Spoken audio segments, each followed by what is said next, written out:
So this will be the intro video for the channel Siren Tarot. The channel is Siren Tarot. My name is Misti.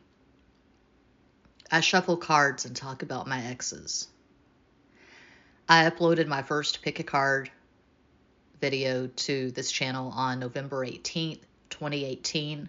I did not know what the hell I was doing. It's been a lot of trial and error.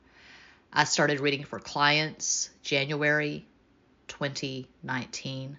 I did not know what the hell I was doing. It's been a lot of trial and error. I still receive the occasional email from a client I've not read for in years or a prospective client wanting to know my prices. I include all the pertinent information in the description box of every video, but going forward, whenever I receive an email from someone wanting to know my prices, I will send them a link to this video.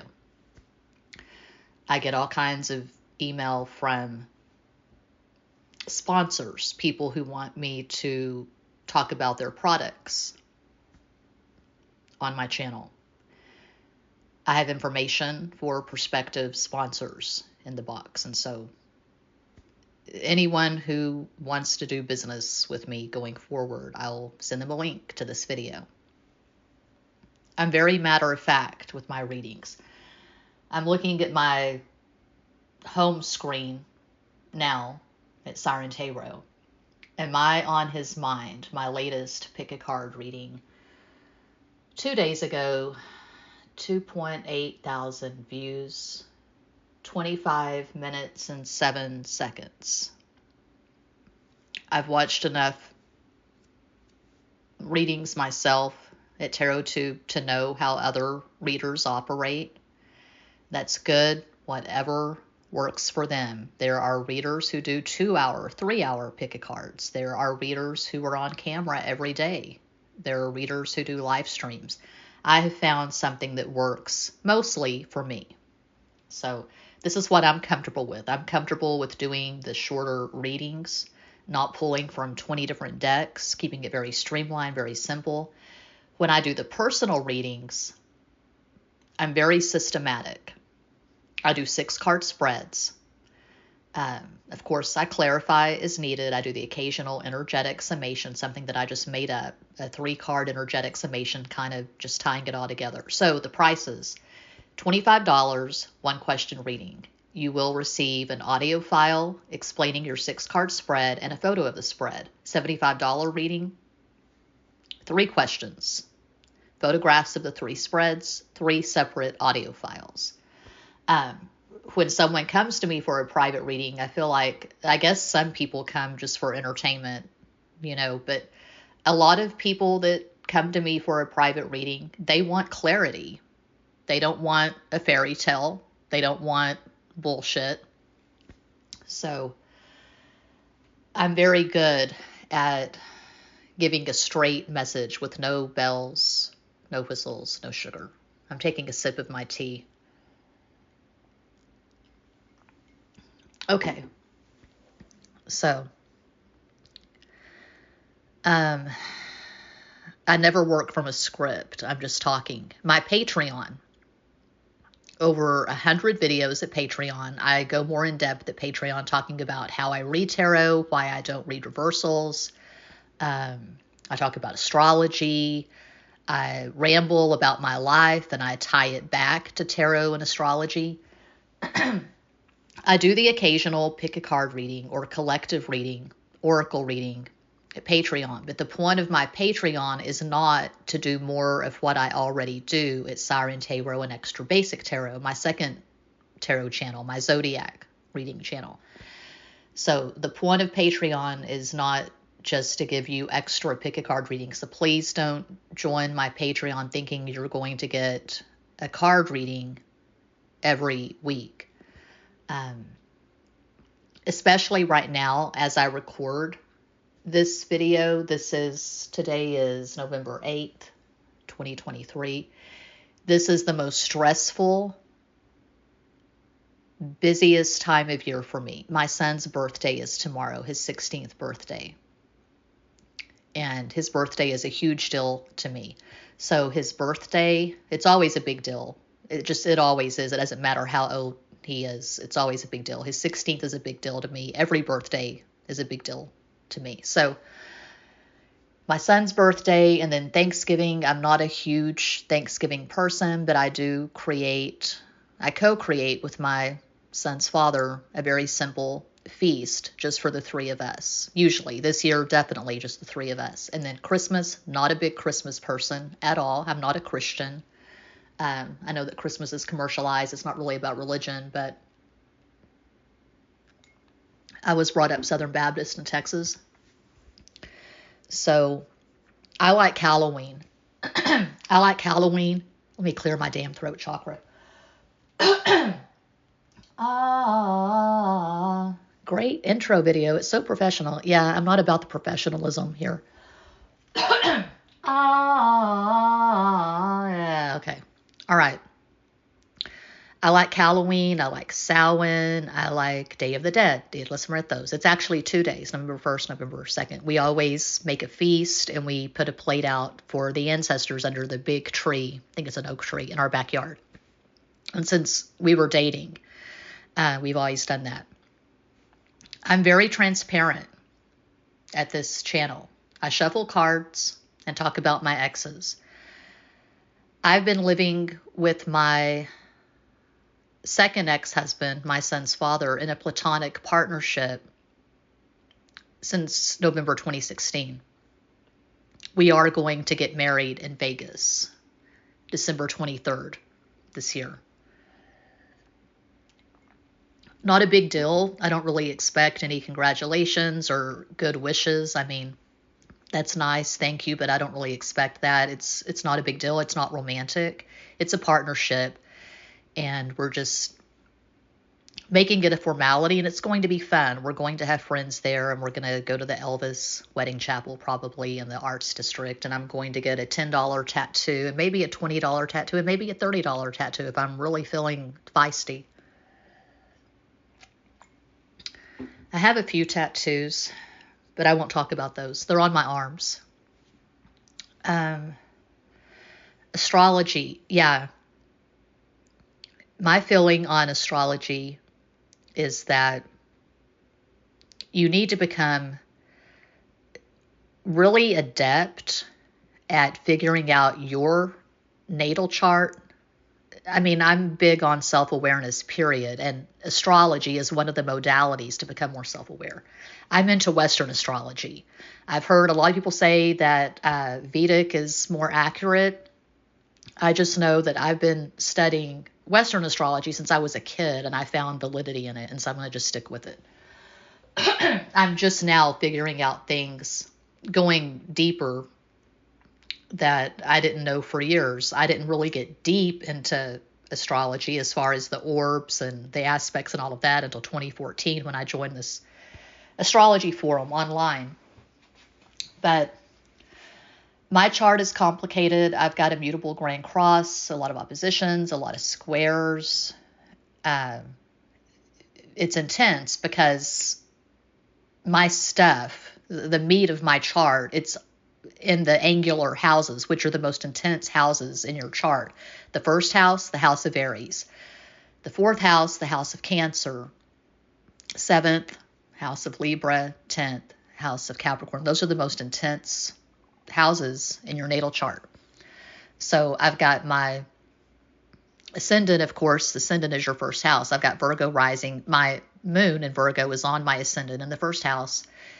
My moon makes a lot of aspects. It makes more aspects than my sun. So I talk about how I believe the moon is more important in your chart than the sun. But especially if you've got a moon like mine that's on an angle and it makes a lot of aspects. My moon is definitely more important than my Aquarius sun at the anaretic degree, 29 degrees Aquarius in the 6th.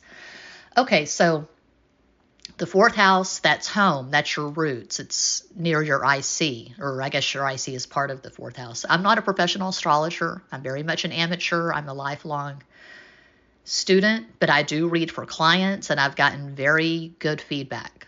So all that information's in the box, the natal chart and synastry readings. Yeah. My fourth house is intense. I've got Neptune near my IC in the fourth. My Neptune is on my cross. It makes a lot of aspects. It squares my moon in Virgo tide. It opposes my Saturn at 13 Gemini in the 10th. And it squares my Mercury 14 Pisces in the 7th. So I talk at this channel, a few videos, again, more in depth at Patreon, about how I see the moon, Mercury, your chart ruler, in its tightest aspect. Those are the most important parts of the chart. If a client pays for a natal chart reading and they want me to focus on a certain area, like focus on my 10th house, no one's ever said that, but focus on my 10th, or focus on what kind of man I'm going to marry. And of course, I honor that. I talk about the moon and Mercury because the moon is our pain body, our feelings, our emotions, our daily habits and routines. You got to have good moon synastry with someone you're going to share a bed, a home, a life with. Mercury, communication, how we process and articulate information. Mercury is really fucking important. Why do most relationships fail? Because the communication is trash. So Mercury aspects are very important. Your chart ruler and its tightest aspect, that's setting the tone of your chart. Your ascendant, so I've got a Virgo ascendant. Mercury rules Virgo, which means Mercury is my chart ruler. It's especially intense for me because my chart ruler is in my 7th house, my house of partnership. And as I said, my Mercury makes a lot of aspects. So that is carved in stone for me. If the communication is trash, well, it's not going to work. It's not going to be a long-term relationship. I'm a sapiosexual. I tend to fall in love with minds. I've never gone for a physical type. To me, there's way too much emphasis, especially I would say in America. There's too much emphasis on physicality, on looks. Of course, you have to be attracted to someone to be in a romantic sexual relationship, but it was always more about the energy for me whenever I was attracted to men. I lost my screen. Okay. I fall in love with minds. I am a writer. I am an artist. Lately, I've been getting into music. I'm obsessed with FL Studio and Audacity. I'm always making sick beats. And I'm only being partly facetious. I mean, I try to make beats. I don't know what I'm doing. It's like anything in my life. It's trial and error. I'm just doing what I enjoy, and I'm doing it over and over and over again. I've been manically uploading to various channels for a while now. Cougar Ketchup, Chupacabra Cinema, Ambulance Press. That's where I pimp or promote my books. I've got a book at Amazon that's been up for a couple of weeks. Clown Gravy, a collection of short stories. It's on a small press, roadside press. So I do have autographed copies available for whoever's interested. But I pimp my books, promote my books at Ambulance Press. Sky Radio, the main focus of that is affirmations, meditation. I meditate my ass off. I affirm my ass off.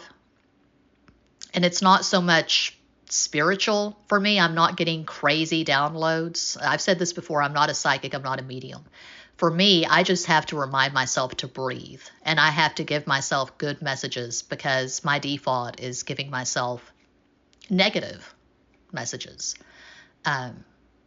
When you have a childhood like mine, when you come from trauma, which is pretty common, just watch Soft White Underbelly, and you can watch just a couple of those videos and you get the picture. But anyone who comes from trauma or just a less than wonderful, which, I mean, a lot of people came from childhoods that were not exactly an American sitcom, where there was pain, there was loss, there was suffering. Anyway, if you come from that,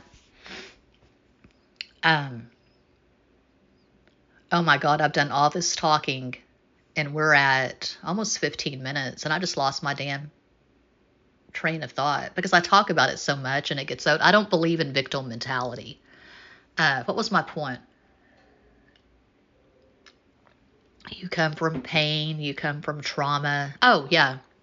You have a lot of negative shit just running through your mind. You're hearing your mom saying all these critical things. You're hearing your dad say all these critical things, and you internalize it. And so the tape that's running in your head, it tends to be shitty. It tends to be toxic. And I strongly, firmly believe that you've got to flip the script. You've got to tell yourself good things. And it may seem Pollyanna-ish. It may seem maudlin. It may seem delusional.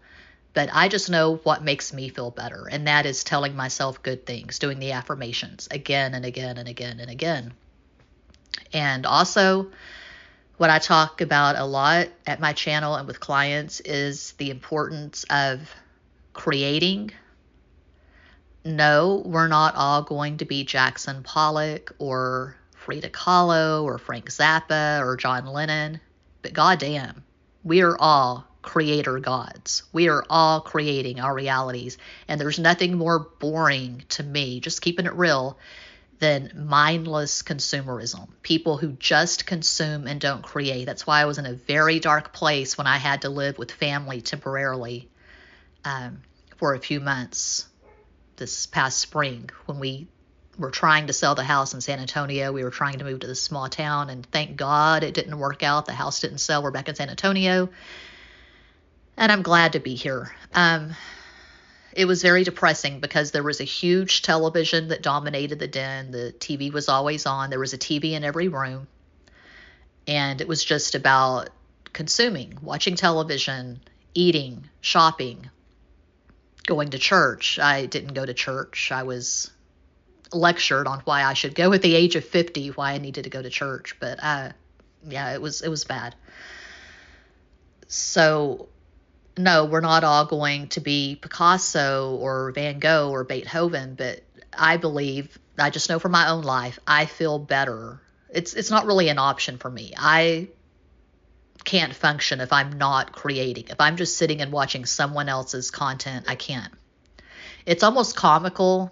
I talked about this in, what video was it? I don't know. I do so much content, but I was talking about how, jokingly, Larry David is my spirit animal. I don't watch TV, but I've watched a lot of Curb Your Enthusiasm episodes, and that kind of humor just really resonates with me. I talk about how Larry David is very OCD-ish and he's very neurotic, and that's me. And what was my point? Larry David, OCD, neurotic. I don't care how goofy this is. I'm not doing another take. I've always had problems because I do have Mercury in Pisces, and it is debilitated there. It's in its downfall. I had to go to speech therapy when I was in kindergarten. I couldn't pronounce my R's.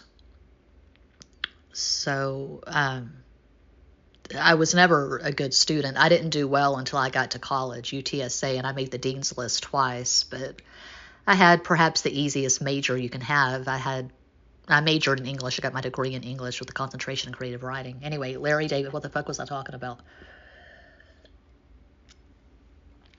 I don't know. I just wanted to make a very simple, concise intro video for this channel. So much for that.